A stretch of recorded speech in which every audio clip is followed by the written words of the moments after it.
이 나이에야 알게 된 마음 하나. 가족과 화해를 기다리는 어느 저녁의 독백.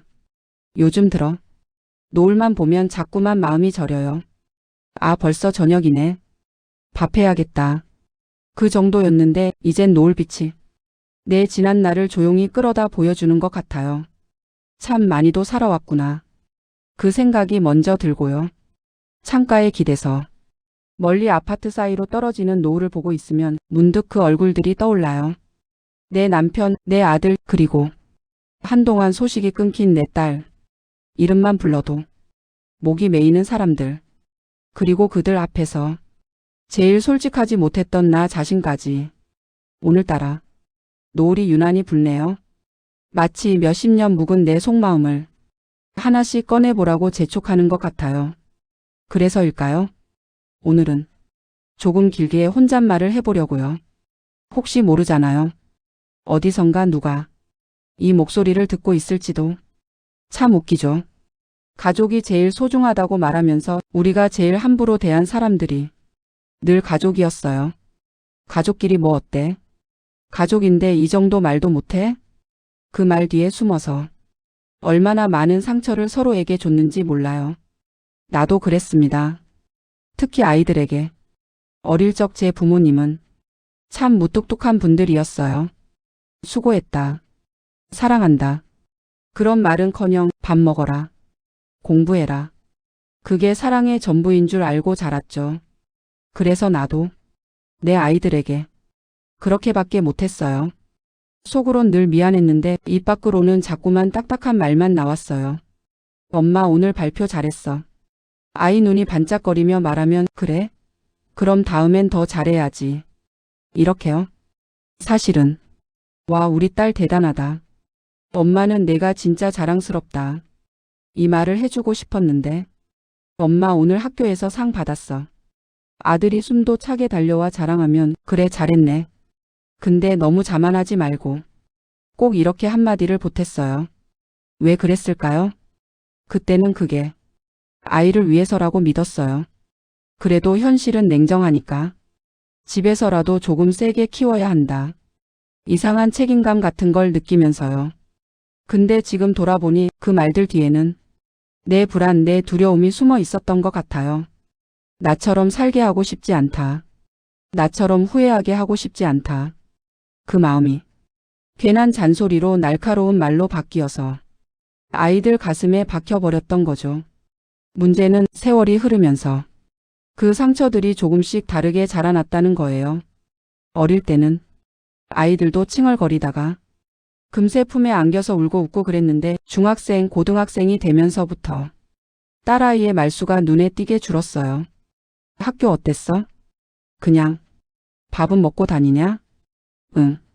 요즘 왜 이렇게 방에만 있어? 그냥 좀 피곤해. 딸아이 문이 점점 더 자주 길게 닫혀 있었죠. 그때 저는 그게 제일 싫었어요. 같이 사는 집에서 문을 닫고 산다는 게 말이 되냐 하면서 문 열어놓으라고, 방에만 있지 말라고, 친구들 좀 집에 데려오라고 잔소리를 해댔죠. 딸아이는 그러다 어느 날 툭 이렇게 말하더군요. 엄마랑 있으면 숨이 막혀.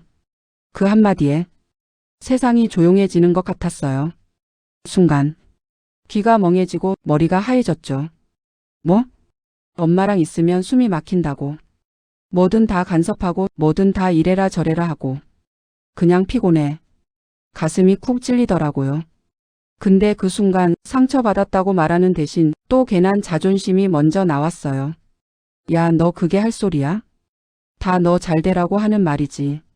그렇게 말하고 나니 돌이킬 수 없는 강을 건너버린 기분이 들었어요. 딸아이는 고개를 돌리고 눈물이 가득 고인 채로 작게 중얼거렸어요. 난 그냥 엄마가 내 편이었으면 좋겠어. 그때 전 그 말의 뜻을 제대로 이해하지 못했어요. 내가 내 편이지 그럼 누구 편이야? 목소리만 더 커졌죠. 그러다 결국 문이 쾅 닫히는 소리. 딸아이 방 안에서 들려오는 울음소리. 그걸 들으면서도 전 문 앞에서 서성거리기만 했어요. 먼저 들어가서 안아줄까? 아니야, 지금 들어가면 더 싸울지도 몰라. 조금만 있다가. 그 조금만이 하루, 일주일, 한 달이 되고 몇 년이 되어 버렸어요. 딸과의 거리는 그렇게 조금씩 멀어져 갔고 아들과의 관계도 견고한 것 같다가도 툭 부서질 것 같이 위태로웠어요. 아들은 말수가 적었는데 그래도 종종 이런 말을 하곤 했죠. 엄마 너무 누나한테 잔소리하지 마. 누나 힘들어해. 근데 그 말이 또 제 자존심을 건드렸어요. 내가 뭘 그렇게 했다고. 엄마도 좀 생각을. 야, 너까지 그러냐? 누나 편만 들지 말고 엄마 생각도 해라. 그러다 어느 날 아들이 대학에 떨어진 해였어요. 원하는 곳에 붙지 못해서 속상해하는 아들에게 제가 그만 이런 말을 하고 말았죠. 그래서 내가 공부하라고 할 때 좀 하지 그러냐. 게임 좀 줄이고. 다 너 잘 되라고 그랬잖아. 그 말이 떨어지는 순간 아들 눈빛에서 뭔가가 툭 하고 꺼지는 걸 봤어요. 실망? 서운함? 포기?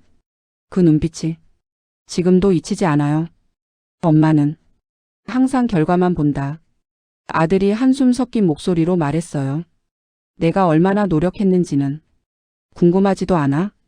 엄마 때문에 숨 막혀 죽겠어. 그 말은 딸에게 들었던 말과 묘하게 겹쳐졌죠. 그날 밤 남편이 조용히 말을 꺼냈어요. 여보, 우리 애들한테 너무 말이 세지 않았나? 내가 뭘 그렇게 잘못했어? 다 애들 잘 되라고 그러는 거지. 당신은 왜 한 번을 나 편 안 들어? 남편은 한숨을 길게 쉬더니 조용히 창밖을 바라봤어요. 나도 당신이 서운할 때 많았어. 근데 당신이 나한테 했던 말이 그대로 애들한테 가는 것 같아서 그게 좀 마음에 걸리더라고. 그 말을 듣고도 그땐 인정하고 싶지가 않았어요. 결국 다 내 탓이라는 거지? 투덜대며 이불을 뒤집었었지만 속으론 알았어요. 남편 말이 틀린 게 아니라는 걸. 하지만 미안하다는 말은 끝끝내 나오지 않았어요. 그때만 해도 난 내가 옳다고 믿었으니까요. 세월이 조금 더 흘렀습니다. 아들은 취업 준비를 한다고 집에 있는 시간이 많았고 딸은 엄마랑 좀 거리 두고 싶다면서 자취를 시작했어요. 처음엔 알겠다고 했어요. 그래 혼자 살아봐라. 세상이 얼마나 만만치 않은지 느껴봐야지. 근데 막상 딸아이 방이 비어 있는 걸 보니 가슴이 휑하더라고요. 침대 위에 놓여 있는 인형들, 책상 서랍에 대충 넣어둔 메모지들, 붙박이장 문 안쪽에 붙어 있는 수능 파이팅 스티커. 갑자기 시간을 되감아 다시 예전으로 돌아가고 싶었어요. 작은 손을 꼭 잡고 엄마 오늘 유치원에서 이런 일이 있었어. 하던 딸아이 아빠 무릎 위에 앉아 만화책을 보며 깔깔 웃던 그 모습이 한꺼번에 밀려왔어요. 내가 언제부터 이렇게 애들 마음에서 멀어진 걸까? 근데 웃긴 건 그렇게 생각하면서도 딸아이에게 전화를 걸면 말투가 또 딱딱해진다는 거예요. 밥은 먹고 다니냐? 잘 먹어. 집값은 어떻게 하고 있냐? 알바는 하냐? 응, 하고 있어. 무슨 알바인데? 늦게까지 있지는 말고. 사람들 조심하고. 요즘 세상이 얼마나 험한데. 그러다 보면 딸 목소리가 점점 잠잠해지고 마지막엔 꼭 이렇게 끝났죠. 엄마 나 좀 바빠. 이따 다시 전화할게. 근데 그 이따는 잘 오지 않았어요. 아들 역시 컴퓨터 앞에서 헤드셋을 끼고 있거나 방에 들어가 문을 닫는 시간이 많아졌어요. 저녁밥을 차려놓고 부르면 이따 먹을게. 나 땡기면 알아서 먹을게.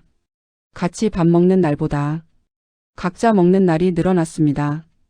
그리고 어느 순간 제가 그토록 싫어했던 문 닫힌 집의 모습이 우리 집의 일상이 되어버렸죠. 세월이 조금 더 흘렀습니다.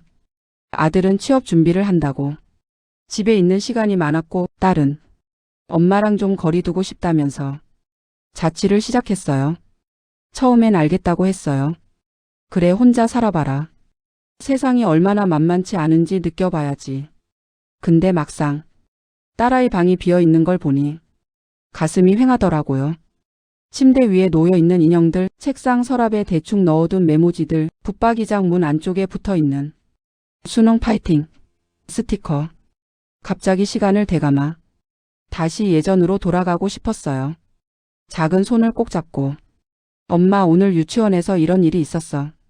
하던 딸아이 아빠 무릎 위에 앉아 만화책을 보며 깔깔 웃던 그 모습이 한꺼번에 밀려왔어요. 내가 언제부터 이렇게 애들 마음에서 멀어진 걸까? 근데 웃긴 건 그렇게 생각하면서도 딸아이에게 전화를 걸면 말투가 또 딱딱해진다는 거예요. 밥은 먹고 다니냐? 잘 먹어. 집값은 어떻게 하고 있냐? 알바는 하냐? 응, 하고 있어. 무슨 알바인데?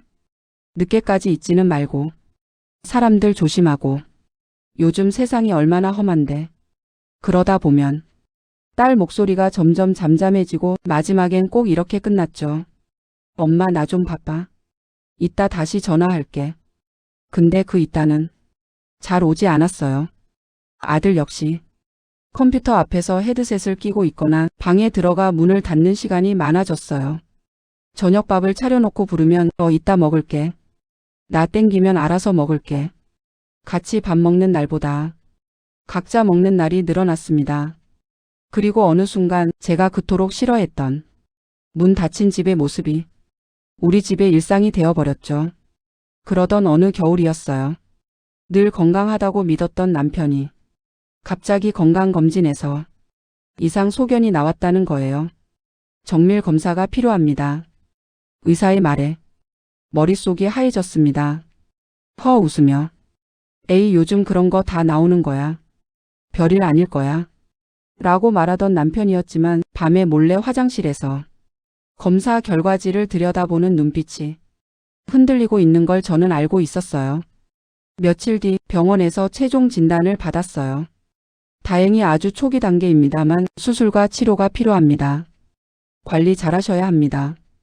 의사 말에 다행이다 싶으면서도 심장이 쿵 하고 내려앉는 느낌이었어요. 집으로 돌아오는 차 안에서 남편이 조용히 말했어요. 여보, 내가 갑자기 훅 가버리면 당신 혼자 남을 생각이 요즘 부쩍 자주 들어. 왜 그런 소리를 해? 별 탈 없을 거라면서. 그때 남편이 조수석 창밖을 보다가 작게 웃으며 말하더군요. 그니까 우리 애들이랑도 그냥 더 잘 지냈으면 좋겠어. 그 말이 어딘가 유언처럼 들려서 가슴이 꽉 막혔어요. 남편은 계속 말을 이었어요. 당신이 나한테 했던 말 알지? 나는 우리 가족만 단단하면 됐다고. 늘 그랬잖아. 근데 요즘 우리 집 좀 많이 삐그덕거리는 것 같아. 솔직히 말하면 나는 그게 제일 무서워. 병보다 가족이 서로 멀어지는 게 더 무섭다.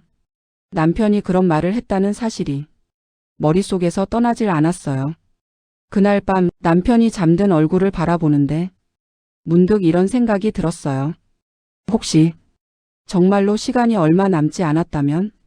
그 순간 내 안에서 꽉꽉 눌러 담아두었던 말들이 한꺼번에 올라왔어요.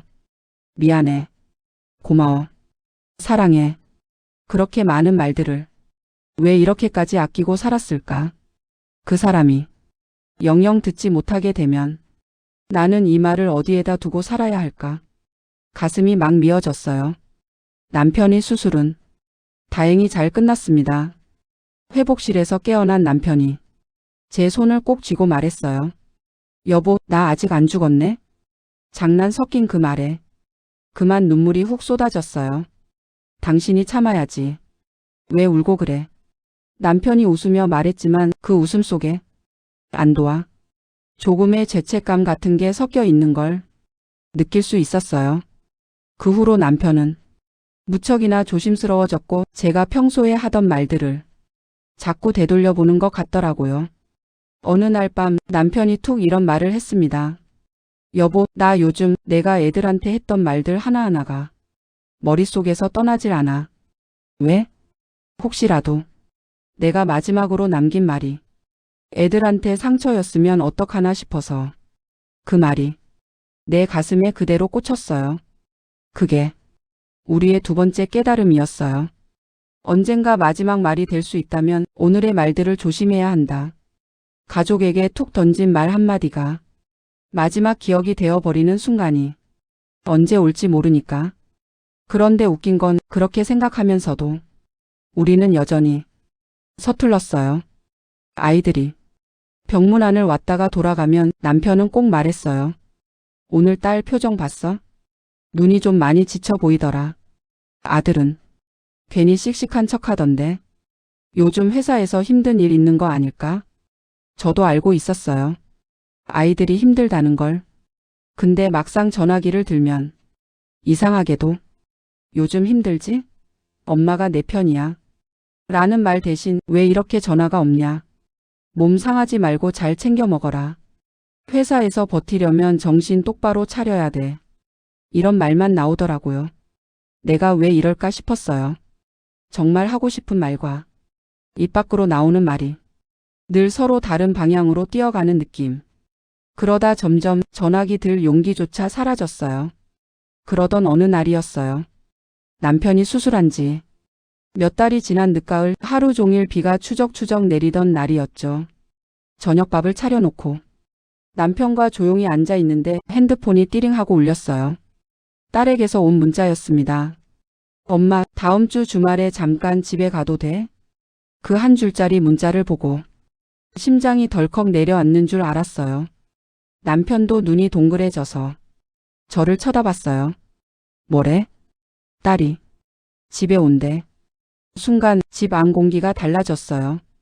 평소에 늘 엉망이던 거실을 어디부터 치워야 할지, 딸이 좋아하던 반찬은 뭐였는지 머릿속이 정신없이 바빠졌어요. 그날 밤 잠이 잘 오지 않았어요. 어떤 얼굴로 딸을 맞아야 하지? 무슨 말을 먼저 꺼내야 할까? 혹시 나를 원망하고 있다면? 혹시 남편 건강 때문에 마지못해 오는 건 아닐까? 별별 생각이 다 들었죠. 한참을 뒤척이다가 결국 스탠드를 켜고 작은 수첩을 꺼냈어요. 그리고 거기에 이렇게 적기 시작했어요. 딸아, 엄마가 미안하다. 세 글자를 쓰는데 손이 덜덜 떨리더라고요. 그 뒤로는 마치 고백하듯 참회의 편지 쓰듯 쭉쭉 써 내려갔어요. 너한테 너무 많은 걸 바라기만 했지 정작 너 마음은 잘 보지 못했구나. 엄마는 늘 내가 어디서 넘어질까봐, 어디서 상처받을까봐 그게 너무 무서워서 미리 말을 세게 했어. 근데 몰랐어. 그 말들이 이미 너를 많이 아프게 하고 있었다는 걸. 엄마는 내가 참 고마웠어. 집안일 도와준 것도, 동생 챙겨준 것도, 할머니 돌아가셨을 때 누구보다 곁에서 울어준 것도 고맙다고 말해줘야 했는데 그 말을 이제서야 쓴다. 고맙다 우리 딸. 글을 쓰다 보니 어느새 수첩 한 장이 가득 찼어요. 그리고 맨 마지막 줄에 이렇게 썼어요. 엄마가 내 편이 되어줄게. 이제라도. 수첩을 덮는데 마음이 조금 가벼워졌어요. 아직 딸에게 말하진 못했지만 언젠가 이 수첩을 그 아이에게 건넬 수 있다면 그때는 우리가 조금은 달라질 수 있을지도 모른다고 작게, 아주 작게 기대해 봤어요. 그리고 마침내 딸이 집에 오는 날이 되었어요.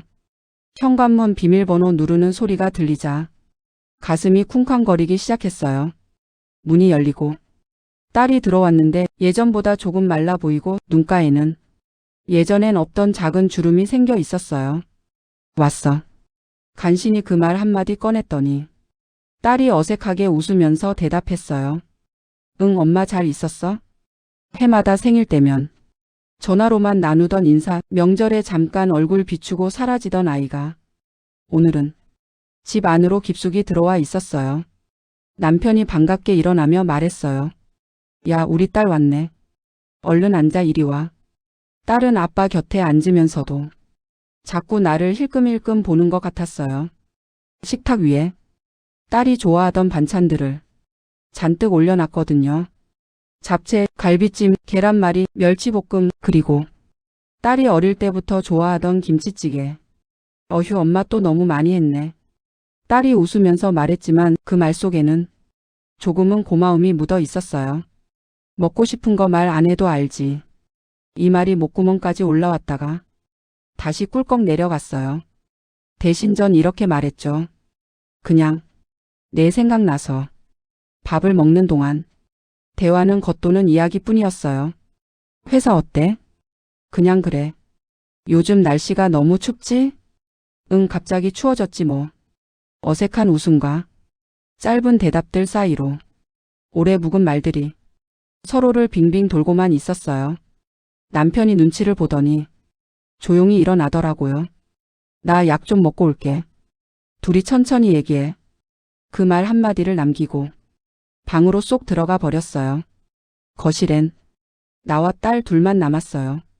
숟가락 부딪히는 소리, 냉장고 돌아가는 소리, 주전자에서 새어나오는 김소리까지 버석버석 들리는 것 같았어요. 결국 제가 먼저 입을 열었어요. 요즘 힘들지? 딸은 한참 동안 대답을 하지 않았어요. 그러다 조용히 숟가락을 놓더니 고개를 숙인 채 말했어요.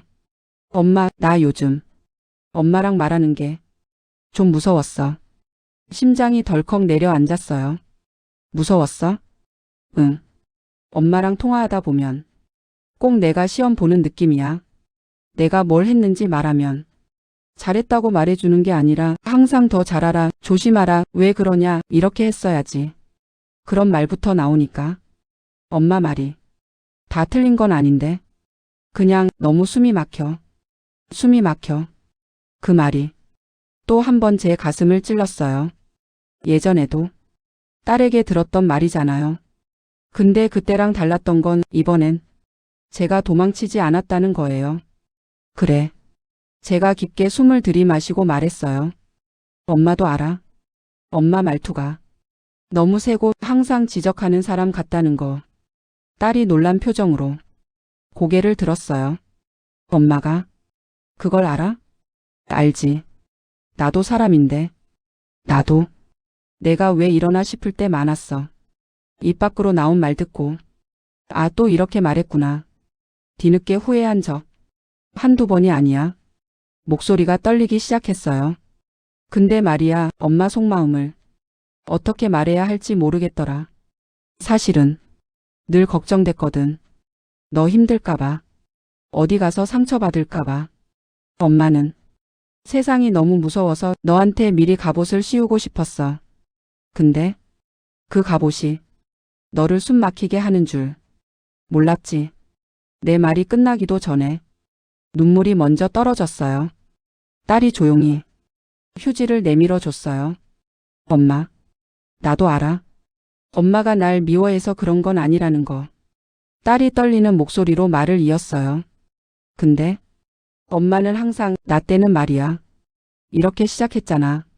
엄마 얘기 듣다 보면 나는 항상 부족한 사람 같고 엄마는 다 해낸 사람 같고 그래서 엄마한테 내가 힘들다는 걸 말하는 게 점점 무서워졌어.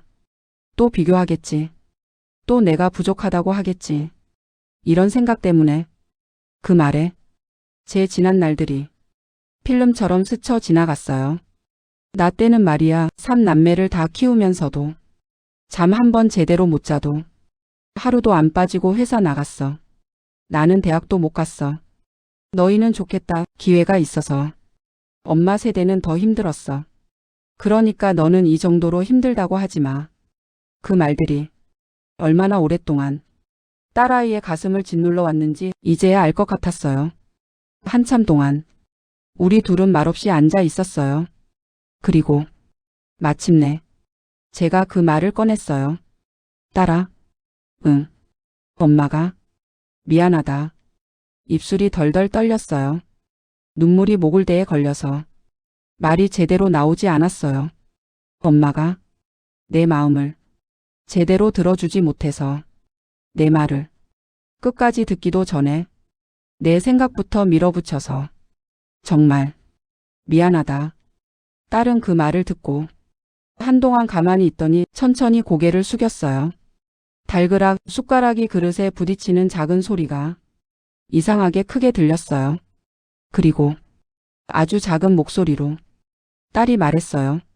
엄마가 그 말을 해줄 줄은 몰랐어. 엄마가 너한테 얼마나 미안했는지 알아? 근데 미안하다는 말을 꺼내려고 하면 내 잘못이 확실해지는 것 같아서 겁이 나더라. 그리고 엄마도 부모라는 이름을 가진 채 처음 살아보는 거라서. 너희를 키우면서 나도 같이 배우는 중이었는데 괜히 다 아는 척, 괜찮은 척 했어. 엄마도 서툴렀어. 많이. 눈물이 자꾸만 뺨을 타고 흘러내렸어요. 딸도 어느새 눈가가 붉어지고 있었어요. 엄마. 딸이 잠시 말을 고르더니 조용히 말했어요. 나도 미안해. 너는 왜? 나도 엄마 입장 생각 안 하고 내 기분만 앞세운 적 많았어. 엄마가 밥 해주고 회사 다니면서 가족 챙기고 할머니 간병하고 그게 얼마나 힘든 건지 알면서도 나한테 상처되는 말만 생각했지. 엄마도 사람이잖아. 근데 나는 엄마를 사람으로 보기보다 그냥 늘 강해야 하는 존재로만 봤던 것 같아. 나도 미안해 엄마. 그 순간 가슴 깊은 곳에 있는 단단한 돌덩이가 천천히 부서져 가는 느낌이었어요. 우리는 마주 보지도 못한 채 같은 식탁 앞에서 각자의 눈물을 흘렸어요. 거실 공기 속에 그동안 묵혀두었던 말들이 조용히 그러나 뜨겁게 녹아내리고 있었어요. 그날 이후로 우리의 대화는 조금씩 달라지기 시작했어요. 예전 같았으면 딸이 요즘 힘들어 라고 말하면 다 힘든 거야. 너만 힘든 줄 아냐 라고 했을 텐데 이젠 조금 다르게 묻기로 했어요. 어떤 게 가장 힘들어? 딸이 잠시 생각하더니 말했어요. 사람들 눈치 보는 거. 회사에서 칭찬을 받아도 아, 이게 마지막 일 수도 있겠다. 싶고 한번 실수하면 역시 난 이것밖에 안 되는구나. 그 생각이 먼저 떠올라. 그래서 엄마가 넌 잘하고 있어. 이렇게 말해줬으면 좋았을 텐데. 늘 더 잘하라, 조심하라 그렇게 말하니까 나는 내가 자꾸 작아지는 느낌이었어. 그 말을 들으면서 저도 솔직하게 말했어요. 엄마 세대는 말이야 칭찬을 잘 못 들었어. 너 참 잘했다는 말보다 그 정도로는 안 된다는 말을 더 많이 들었지. 그래서 내 입에서도 그 말이 먼저 나온 것 같아. 근데 이제 알겠다. 누가 뭐래도 내 자식만큼은 내가 제일 많이 잘하고 있다고 말해줘야 했는데 엄마가 그걸 이제야 깨달았네. 딸이 조용히 고개를 끄덕였어요. 그리고 한참 뒤 조심스럽게 물어보더라고요. 엄마는 어릴 때 외롭지 않았어? 그 질문에 순간 아무 말도 할 수 없었어요. 어릴 적 기억이 한꺼번에 몰려왔어요. 항상 바쁘던 부모님 힘들다는 말 대신 우리 애들 생각하니까 버틴다고 말하던 엄마, 내가 울고 싶어도 참아야 했던 날들. 외로웠지. 드디어 털어놓았어요. 엄마도 외로웠어. 근데 그 외로움을 너희한테 안 물려주고 싶어서 더 악살같이 한 것 같아. 근데 그게 다른 모양의 외로움을 만든 거였네. 그 말을 하는데 눈물이 또 나왔어요. 딸이 내 손등에 조심스럽게 손을 올렸어요. 엄마, 우리 이제 같이 연습할래? 뭘? 그냥 있는 그대로 말하는 거. 힘들면 힘들다고 말하고 서운하면 서운하다고 말하고 고맙고 좋으면 그대로 말하는 연습. 딸의 말에 조용히 웃음이 나왔어요. 그래. 이제라도 같이 연습하자. 그날 우리는 둘이서 오래오래 이야기했어요. 어릴 적 기억, 서운했던 순간들, 말하지 못했던 고마움들. 그 중에서 가장 오래 기억에 남는 말은 이거였어요. 엄마, 나 사실 여전히 엄마가 좋아. 그 말에 또 울컥했어요. 그래? 엄마도 여전히 우리 딸이 너무 좋아. 그냥 표현을 못했을 뿐이야. 딸과 조금씩 마음이 풀려가던 어느 날 이번엔 아들과도 얘기를 해야겠다는 생각이 들었어요. 아들은 감정을 속에 많이 숨겨두는 아이였어요.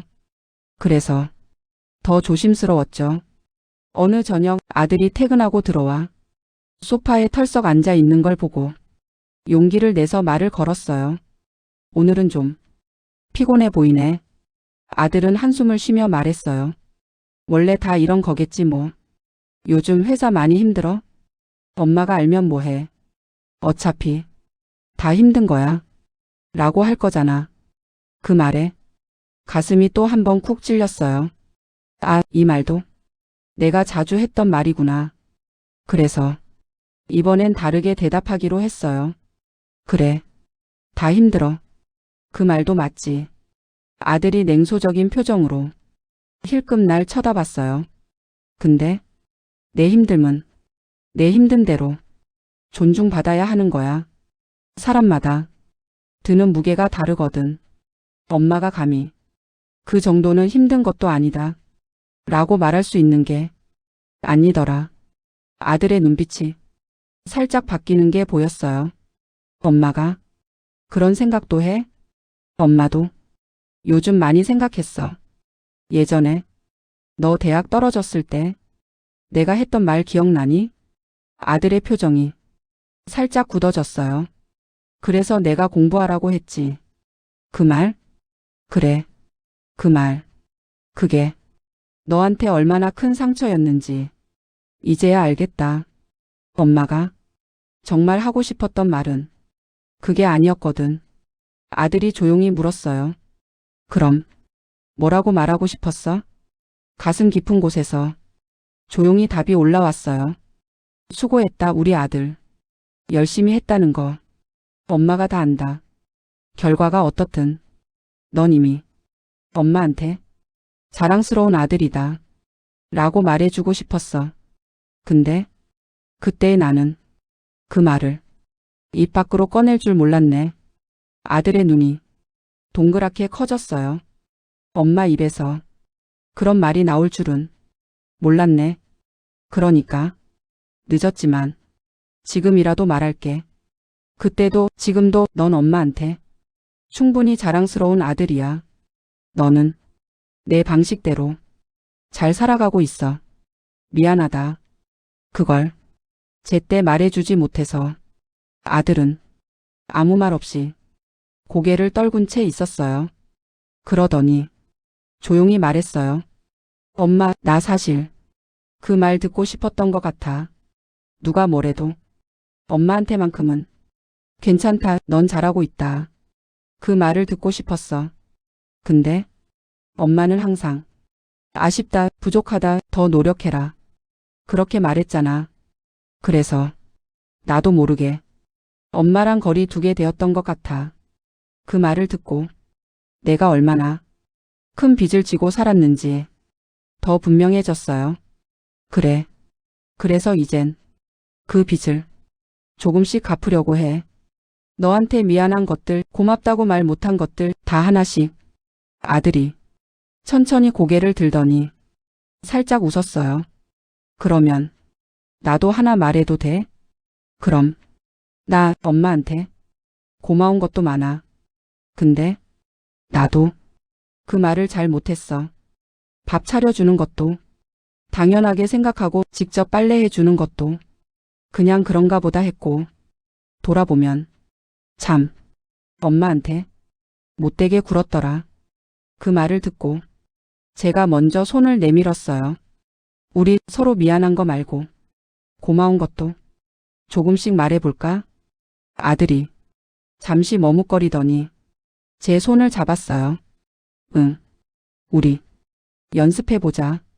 그날 밤 우리 둘은 소파에 나란히 앉아서 서로에게 고마웠던 순간들을 한 가지씩 말하기 시작했어요.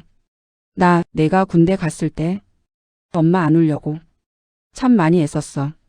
근데 내가 버스 타고 떠난 뒤에 버스 정류장에서 혼자 엄청 울었어. 그만큼 내가 엄마한테 소중했어.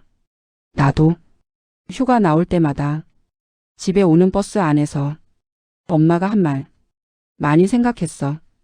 그때는 잔소리 같았는데 막상 부대 돌아갈 때는 그 잔소리가 나를 버티게 해주기도 했어. 그것도 고마웠어. 그렇게 우리는 오랫동안 말하지 못했던 고마워를 밤늦게까지 꺼내 놓았어요. 아이들과의 관계가 조금씩 풀려가기 시작하자 이번엔 남편과의 사이도 다시 들여다보고 싶어졌어요. 늘 가장의 역할을 해오느라 힘들었을 남편. 내가 내 상처에 매달리느라 제대로 보지 못했던 사람. 수술 이후 조금 약해진 체력으로 조심조심 걸어 다니는 모습을 보면 마음이 짠했어요. 어느 날 밤 둘이서 조용히 TV를 보다가 제가 말을 꺼냈어요. 여보, 응? 우리 한 번도 서로한테 수고했다는 말 제대로 한 적 없는 것 같지 않아? 남편이 잠시 TV 화면에서 눈을 떼더니 저를 바라봤어요. 갑자기 왜? 그냥 문득 그런 생각이 들었어. 당신도 참 고생 많았겠다 싶어서. 남편이 조용히 웃었어요. 그건 나도 마찬가지지. 당신도 참 고생 많았지. 아니 진짜로 말이야. 당신이 비 오는 날에도 눈 오는 날에도 새벽부터 나가서 일하고 연말이면 야근하고 명절에도 쉬지 못하고 그 모든 날들 당신 셔츠에 배어있던 땀 냄새랑 피곤한 눈빛을 나는 다 봤거든. 근데 그걸 고맙다고 말해준 적이 없더라.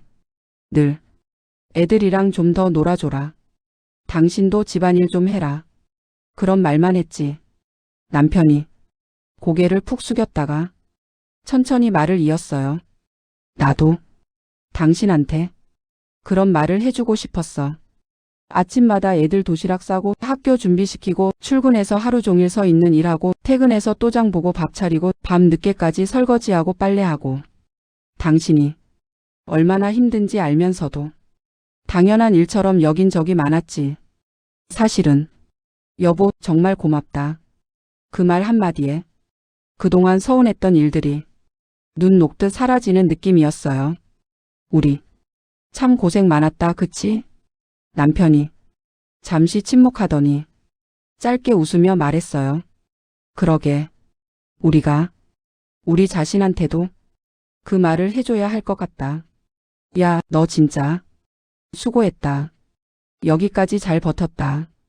이렇게 우리는 서로를 바라보며 천천히 웃었어요. 그 웃음 속에는 지나온 세월에 대한 애틋함과 앞으로 남은 시간에 대한 감사함이 함께 담겨 있었어요. 이제야 알겠습니다. 가족과 화해하는 일은 큰 사건이나 대단한 이벤트로 이루어지는 게 아니었어요. 그냥 지금 여기서 할 수 있는 아주 쉬운 말 한마디로 시작되는 일이었어요. 미안해. 고마워. 수고했어. 괜찮아. 나는 내 편이야. 이 말들만 조금 더 자주, 조금 더 솔직하게 할 수 있었다면 우리가 서로 이렇게까지 멀어지지는 않았을지도 모르겠죠. 하지만 또 한편으로는 이렇게 생각하게 됩니다. 지금이라도 알았으니까 다행이라고. 살다 보면 정말 어쩔 수 없이 영영 만나지 못하게 되는 사람들도 있지만 가족은 그래도 다시 돌아올 수 있는 사람이라는 걸, 시간이 오래 걸려도 상처가 깊어도 문을 조금만 열어두면 언젠가는 그 문틈으로 따뜻한 바람이 다시 스며 들어온다는 걸. 혹시 지금 이 이야기를 듣고 있는 당신의 마음속에도 말하지 못한 문장 하나가 조용히 숨쉬고 있나요? 아직도 서운하다는 말, 사실은 너무 보고 싶었다는 말, 왜 그때 그렇게밖에 하지 못했을까? 스스로를 향한 자책, 그 모든 말들 속에는 결국 사랑이 숨어 있더라고요. 사랑하지 않았다면 그렇게 오래, 미워하지도 그렇게 오래, 기억하지도 못했을 테니까요. 그러니 부디 기억해 주세요. 먼저 손을 내미는 사람이 지는 게 아니라는 것, 먼저 미안하다고 말하는 사람이 약한 게 아니라는 것, 먼저 사랑한다고 고백하는 사람이 더 손해보는 게 아니라는 것, 그 사람은 자기 마음을 지키는 사람이고 자기 가족을 지키는 사람이고 자기 인생을 후회 없이 마무리하려는 용기 있는 사람입니다. 오늘도 노을이 집 앞 아파트 사이로 조용히 내려앉고 있습니다. 잠시 뒤면 하나둘씩 집집마다 불이 켜지고 각자의 이야기가 각자의 식탁 위에 올라오겠죠. 어쩌면 어느 집 식탁에도 나와 비슷한 마음을 가진 어른이 앉아 있을지 몰라요. 먼저 말 걸어볼까? 아니야, 쓸데없이 감정 잡지 말자 하면서 숟가락만 만지작거리는 사람. 그렇다면 오늘 우리 이런 약속을 해보면 어떨까요? 이제라도 내가 먼저 말해보자. 그동안 미안했어. 그래도 나는 내가 참 좋다. 수고했다. 여기까지 와줘서 고맙다. 이 말들 중 단 한 문장이라도 오늘 당신의 입에서 나온다면 그 집에는 분명 아주 작은 봄 기운이 살짝 스며들 겁니다. 그리고 언젠가 지금의 이 순간을 떠올리며 이렇게 말할 수 있을 거예요. 그때 내가 먼저 말하길 정말 잘했다. 살아보니 그렇습니다. 가까운 사람일수록 말이 더 어렵고 서운함이 더 깊고 자존심이 더 세져요. 그렇지만 그만큼 다시 손을 잡았을 때의 따뜻함도 더 크더군요. 우리에게 남은 시간이 얼마나 될지 아무도 모르지만 분명한 건 아직은 서로의 이름을 부를 수 있는 시간이라는 것. 그 시간 안에서 우리가 할 수 있는 가장 소중한 일은 말하지 못한 마음을 그 사람에게 조심스럽게 그러나 솔직하게 건네보는 것 아닐까요? 오늘 당신의 마음에도 작은 용기 하나가 조용히 피어나기를 진심으로 바랍니다. 그리고 그 용기가 당신의 가족을 다시 한번 하나의 식탁 앞으로 불러 모으길